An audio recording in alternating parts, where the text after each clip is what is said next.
Grégoire est bien loin de ce que le public connaît de lui dans son nouvel album intitulé Expérience.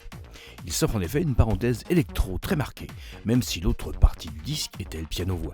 C'est un double album, assez particulier, car il ne sortira en plus qu'en digital. Pas de version physique donc. Outre ce double album digital, Grégoire est actuellement aussi le compositeur du spectacle musical sur Bernadette de Lourdes. Retrouvailles avec Grégoire dans What's In. Salut, c'est Grégoire et vous pouvez me retrouver sur What's In.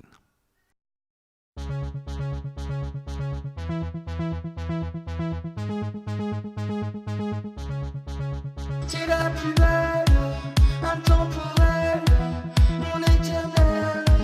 T'es la plus belle. Oui, j'ai fait ce que j'ai dit.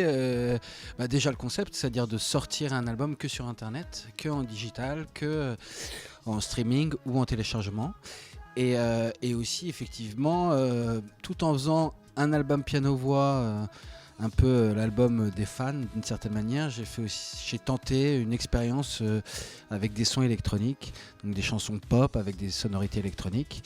Et voilà, c'est d'ailleurs pour ça d'ailleurs que j'ai appelé cet album Expérience. C'est une expérience musicale et une expérience dans la manière de le distribuer et dans l'ensemble.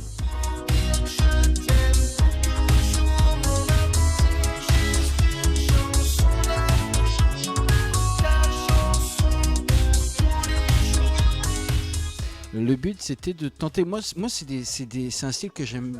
Mais oui, c'est un style que j'aime bien. Donc, je me suis dit pourquoi pas faire la chose. Et au fur et à mesure, je trouvais que c'était plutôt le résultat était plutôt encourageant. Et je me rends compte que des mecs de 17 ans ou 18 ans qui m'écoutaient pas avant m'écoutent maintenant.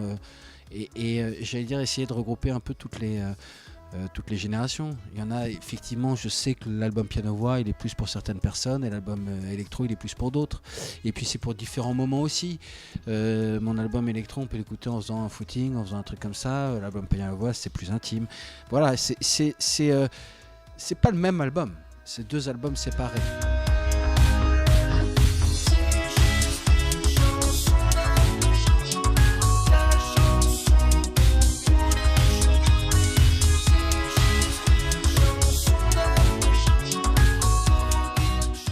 C'est une chance énorme. Moi, je dis pas qu'il faut se déconnecter. Je dis qu'il faut pas perdre pied avec la réalité.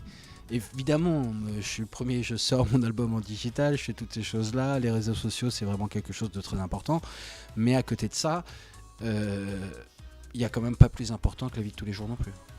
Donc au final, d'ici 2-3 ans, même le MP3 n'existera plus.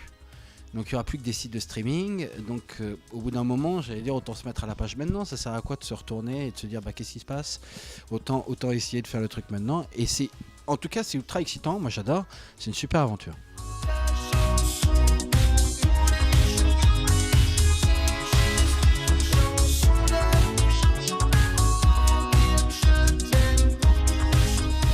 Je travaille en permanence, j'écris des chansons presque tous les jours et puis au fur et à mesure quand elles tiennent la route et quand il y en a plusieurs qui se rejoignent, quand il y a vraiment une idée derrière, je me lance mais donc oui, il y en avait sûrement qui existaient quand on en a parlé la dernière fois et puis là il y en a déjà qui existent pour le prochain. Donc moi tous les matins à 9h j'écris, je compose, j'essaye et alors parfois il sort rien mais à force de faire il sort des choses et puis on écrit et on trouve des bons mots, on trouve des belles mélodies.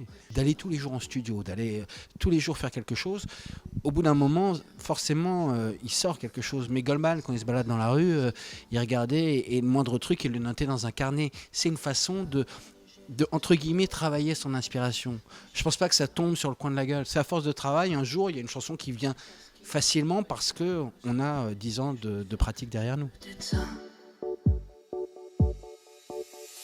Moi, je t'ai écrit une chanson pour te dire combien je t'aime, combien tu me manques. Pour tout ce qui est la partie entre guillemets électro, j'ai écouté des sons. Et généralement, le son qui commence la chanson, le son de synthé, d'arpégiateur, etc., c'est ce son-là qui me donnait envie et j'ai essayé de créer un riff et quelque chose de musical. Et ensuite, je réfléchissais à une idée comme l'éternel retour ou comme ce qui ne tue pas rend plus fort ou la dynamique, le fait d'être dynamique ou la chance. Et après, je brodais un petit texte de manière assez, comment dire, réduite, pas beaucoup de mots, avec une idée. Musique d'abord, texte après. En revanche, les pianos-voix, c'était vraiment quand j'avais une idée très précise, comme j'écris la plupart de mes chansons.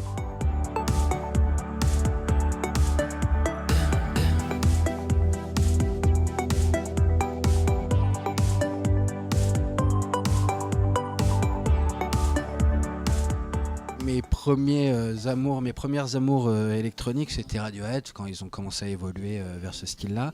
Mais j'écoute en boucle Random Access Memory, le dernier album de Daft Punk par exemple. J'écoute aussi, j'adore Avicii.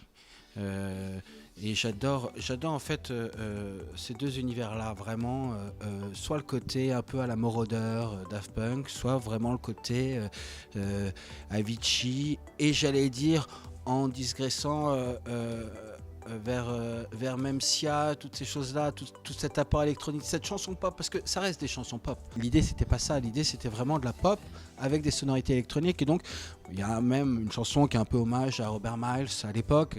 J'étais dans les années 90, j'étais adolescent, donc voilà, c'est un peu des bribes de tout ça.